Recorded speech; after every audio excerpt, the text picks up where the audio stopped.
Hello guys पिछला blog समाप्त हुआ था यहीं पे, तो चलिए इस ब्लॉग को यहीं से शुरू करते हैं आगे। रेडी 1 2 3 गो। लोकेशन में तो हम लोग पहुंच गए, अब जा रहे हैं शादी के घर में। और ये हम लोग पहुंच गए शादी के घर में। लगता है डेकोरेशन अभी तक कंप्लीट हुआ नहीं है, शाम होने से पहले कंप्लीट हो जाएगा। शादी घर में हम लोग पहुंचे तो हम लोगों को ले जाया गया एक अंधेरे कमरे में। बागडोगरा से यहाँ तक आने में हम लोगों को लग गई 4.5 घंटे। हम लोग हो चुके थे थक के बेहाल। थोड़ी देर इसी अंधेरे कमरे में बैठ के रेस्ट करने के बाद मैं और निकेश निकल गए दुकान ढूंढने। तभी मुझे दिखे कुछ पहाड़ी भेड़, पता नहीं यहाँ पे कहाँ से आ गए। मैंने इनसे बात करने की कोशिश की और पूछा कि तुम लोग यहाँ पे कैसे आ गए। तो उनमें से एक ने कहा मैं, तो मैंने भी कहा रहने दे, और हम लोग आगे बढ़ गए। चलते चलते हम लोगों को दिखी घुगनी की दुकान, तो हम लोग बैठ गए उसी दुकान में घुगनी खाने, क्योंकि हम लोगों को लग रही थी भूख। और इधर से बिशु और जॉर्डन भी आ गए। हम चारों खा लेते हैं एक प्लेट घुगनी खाने के बाद फिर से पहुंच जाते हैं शादी के घर में। और गाइस आप लोग मेरे वीडियोस को कहां से देखते हो कमेंट करके जरूर बताइएगा, जरा हम भी तो देखे हमारा कितना फैला हुआ बिजनेस है। और पंडित जी करा रहे हैं यहाँ पे भैया भाभी की शादी। ये देखिए हमारे शादियों में कैसा नगाड़ा बजता है।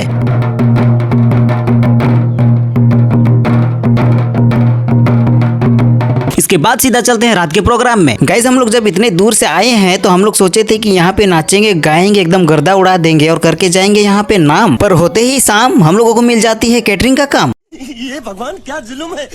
गैस कैटरिंग सर्विस करने वालों में से कुछ लड़के आए ही नहीं, तो घर के लोगों ने कहा उन लोगों की जगह में तुम लोग काम कर दो। अब हम लोग कैसे मना कर सकते हैं, तो लग जाते हैं काम में। और ये देखिए बिशु के काम का रफ्तार। करीब 3 घंटा कड़ी मेहनत करने के बाद हम लोग ड्यूटी से दरखास्त किए जाते हैं। ड्यूटी से दरखास्त होने के बाद हम लोग चले जाते हैं दूल्हा दुल्हन से मिलने। और यहाँ पे देखिए दूल्हा दुल्हन से मिलने और उनसे फोटो खिंचाने के लिए फीस लिया जा रहा है।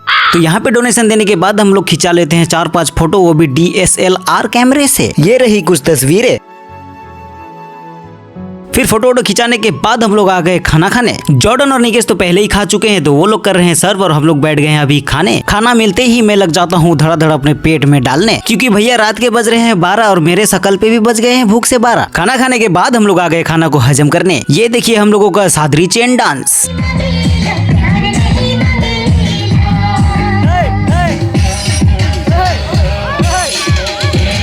डांस करने के बाद हम लोग आ गए सोने। ये रहा जॉर्डन, ये रहा बिशु। सो गाइस इसी के साथ इस ब्लॉग को करते हैं खत्म। मिलते हैं नेक्स्ट ब्लॉग में। अभी के लिए टाटा बाय बाय। अरे रुको, मैं निकेश के बारे में तो बताना ही भूल गया, वो सुसु करने गया है। चलो टाटा बाय बाय।